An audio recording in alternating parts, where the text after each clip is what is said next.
долина Иордана, крепость Сартаба, реки Ябок и Тирца, мост Адам, сигнальные костры.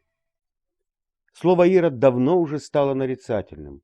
Мало кто из царей той эпохи оставил после себя такую память. Ужасы восхищения, море крови, клубки интриг и зрительно очевидное могущество. А как красиво начиналось!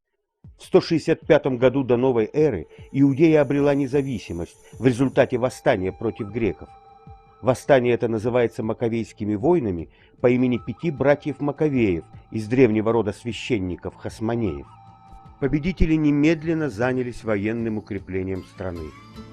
Крепости строятся на горе Сартаба, контролирующей Иорданскую долину, горе Дагон над Ерихоном и горе Геркания над южной дорогой, ведущей на Хевронское Нагорье. Стратегически страна сильна как никогда.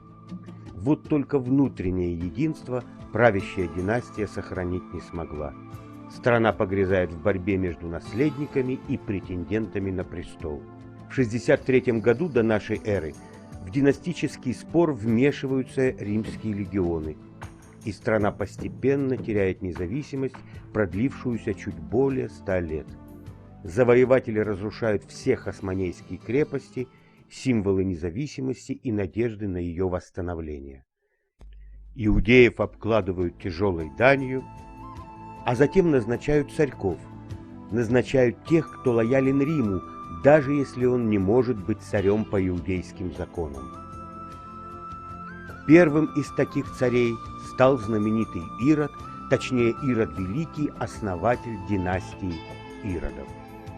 Он правил долго, этот Ирод, 33 года, и много чего успел построить. В частности, он сумел не только отстроить заново все крепости Хасмонеев, но и добавил к ним много своих проектов. Как? Вот, скажем, его самое грандиозное строительное сооружение – Храмовая гора. Иосиф Флавий рассказывает так. Ирод начал строительство, не получив согласия Рима. Он, конечно, отправил в Рим гонца, но с указанием не торопиться. Гонец был умный, указание начальства понял и к императору прибыл через год. Он и ответ получил в римском духе. Ясно и понятно.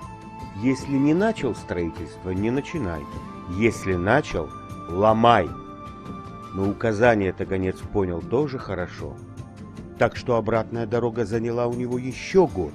И когда он, наконец, привез ответ из Рима, храм уже был построен.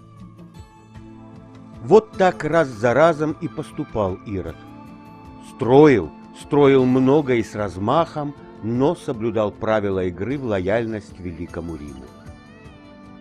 И простояли его крепости до Иудейской войны, нового восстания, но уже против римлян. Крепости использовались повстанцами, а затем были разрушены римлянами. Давайте попробуем почувствовать ту эпоху, посетив долину Иордана. В те дни контроль над этой плодородной долиной осуществлялся с этой красивой горы, имеющей симметричную форму конуса, самой высокой в округе и потому хорошо видной отовсюду. Она называется Сартаба. Когда-то здесь проходила древняя дорога, почти точно с севера на юг вдоль западного берега русла реки Иордан. Сегодня почти точно на месте этой древней дороги проходит 90-е шоссе, и чтобы попасть с него на гору Сартаба, надо не пропустить указатель. Собственно, этим указателем и ограничивается вмешательство сегодняшней цивилизации, потому что горы Самарии в этой части совершенно девственны, не застроены, не распаханы, короче, такие, какими они были когда-то. На машине невозможно подняться на вершину, ее оставляют в седловине между горами, а далее подъем продолжается по размеченной и доступной для всех тропе. Подъем несложный и занимает около часа. Итак, мы на вершине. Не правда ли завораживает? Посмотрите, какие сухие изрезанные скалы предгорья переходят в благодатную долину Иордана, а затем снова вздымаются в горах Гильада. Сегодня Иордан – это восточная граница Израиля. Другой берег реки – это другая страна. Иордания. Отсюда прекрасно видно, что на востоке горы выше, и поэтому, в отличие от нашей стороны, там идут дожди. Два притока впадают здесь в Иордан. С восточной стороны Ябок, а с западной – Тирца. В древности здесь находился город Адам, потому и местный мост через Иордан сегодня называется Гешер-Адам. Эти места не только красивы, но и знамениты библейской историей.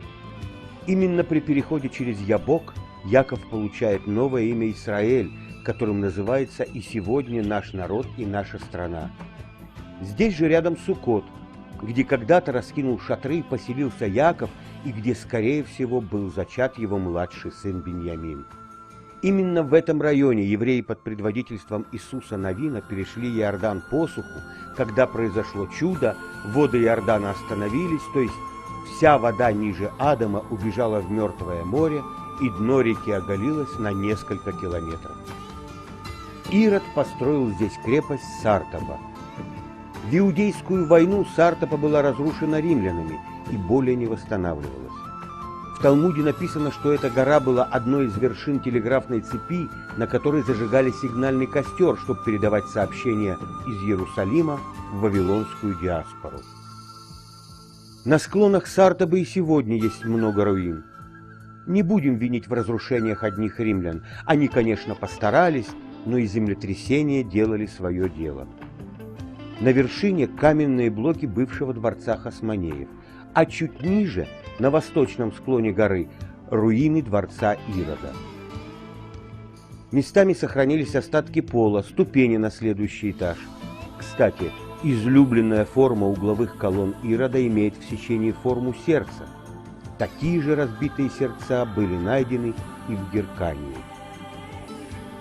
Когда-то во дворце было много разбитых сердец.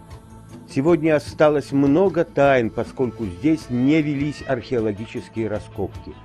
Кто знает, может, по-прежнему есть шанс найти в подвалах сокровища царицы Соломеи, жены царя Александра Яная, и понять, о чем думала гордая Мирьям, последняя принцесса хасмонейского поколения, посаженная здесь в тюрьму своим мужем Иродом Великим.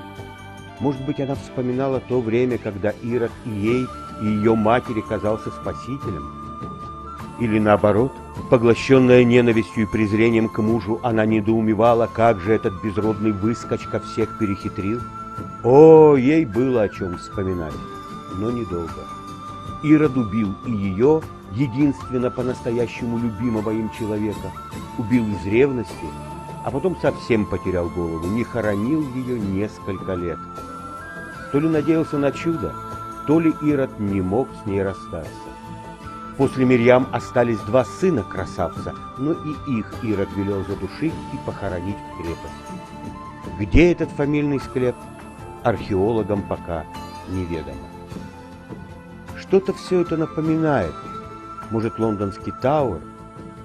Вот только было это в те дни, когда на месте будущего Тауэра были непролазные леса и болота, а населявшие их дикари не имели своей письменности. И еще одно отличие. Здесь туристам не надо стоять в очереди и пробиваться сквозь толпу.